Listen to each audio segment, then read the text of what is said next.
Good morning. We start the day with a breakfast fit for a king. Today we're going out to a couple different wineries in the countryside to figure out if my favorite wine, Vino Nobile de Montipulciano, is actually the best wine in the area, or if there's something even better I could be having. So, we'll keep you updated. And welcome to Montalcino, No, that is that type of the distant Val d'Orcia. All the three is just like this. Yes. This is great. No, they are quite ready. Yeah. They haven't already reached their optimal Look at ratio these because you massive use clusters the of Sangiovese grapes. the black grapes. Sangiovese is used to make the majority of all Chiantis, and by law they have to be at least 70% this type. Look at how dense these clusters are. Okay.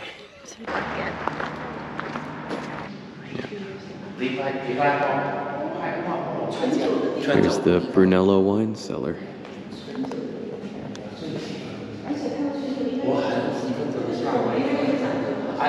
I love this.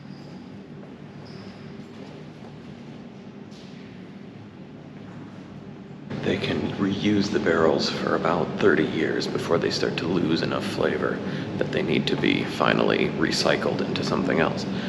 These are some of the oldest barrels that they have that have been in use for nearly 30 years. They say they're going to retire them in a couple cycles, whereas these ones are much newer. You can absolutely see the difference. Succulent garden. Look what I found. It's an orchid.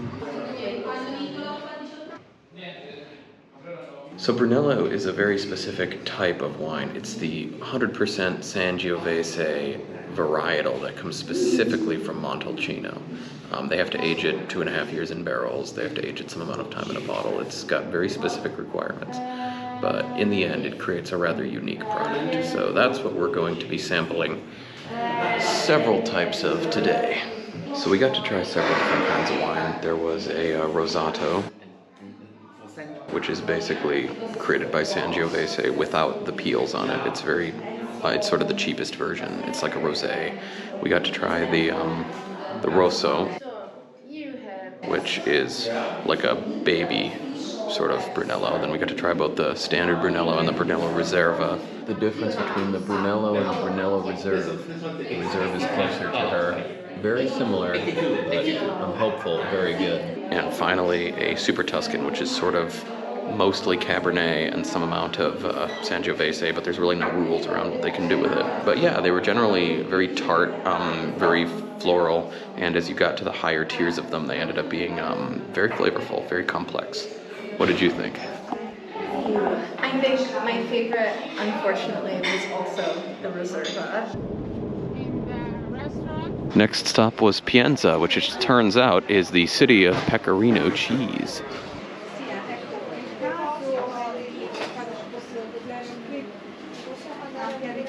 Pecorino sampler.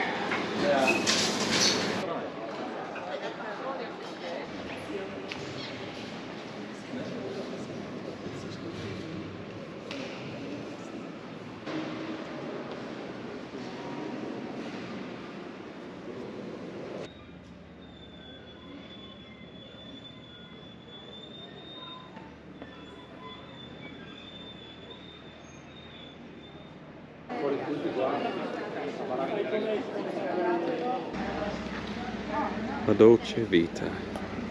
So we're going to be eating in a former convent.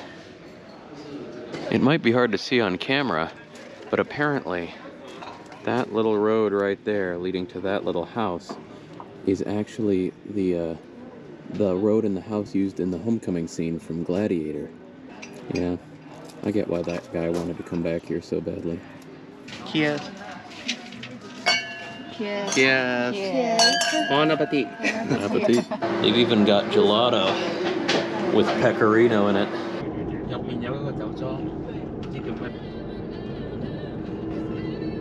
And there's Montipulciano.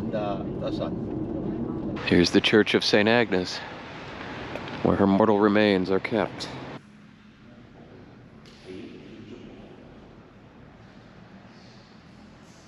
Out of respect, I did not take any film of the body, but I got very close to it. She's in there.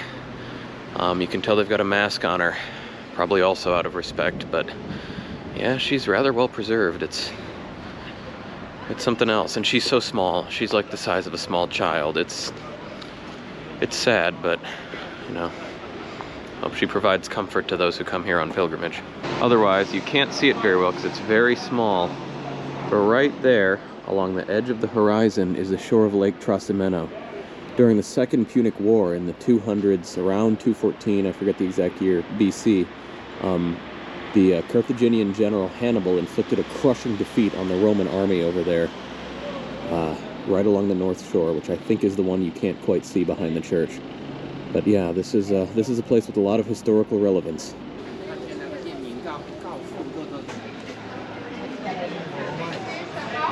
Yeah, for our wine tasting here, we go underground. Here are the barrels where they make Vino Nobile de Montipulciano, which I usually think of as the best wine in the world. These tunnels, the cellars, were actually built as military shelters, essentially, during the 11th century, and then used extensively after the war, or during the war between Florence and Pisa. Later on, they were purchased by wine manufacturers for use as cellars. But there's all sorts of history down. Look at the size of these barrels. So Montipulciano, the Vino Nobile, needs to be aged for 2 years in these oak barrels, and then aged for another year in the bottle. Needs to be 70% Sangiovese. So a little bit more restrictive in many ways than the Brunello. We have a medieval type olive press.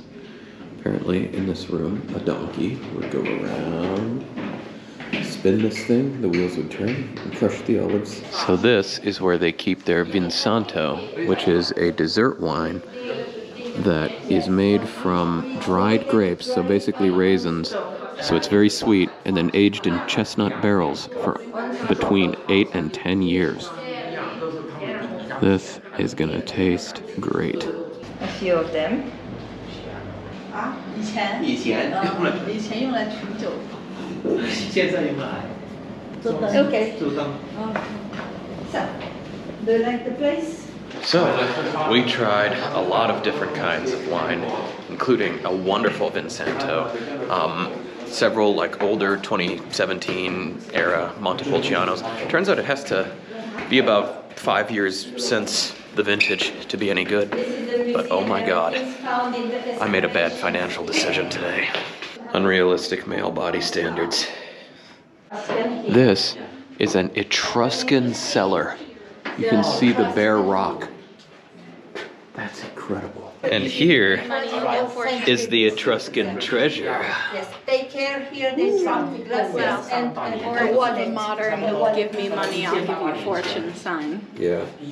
It's a shame I don't have any coins. Would you like one? No, don't use your coins. Here, incredibly, is an Etruscan tomb from the 3rd or 4th century BC. Look how they just excavated right through the tuff. You can sort of see some, I'm guessing, not quite original pottery down there.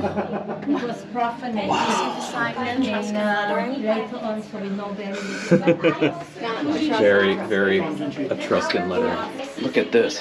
This was an original votive area for the ashes. I can touch something made by the Etruscans. That is unbelievable.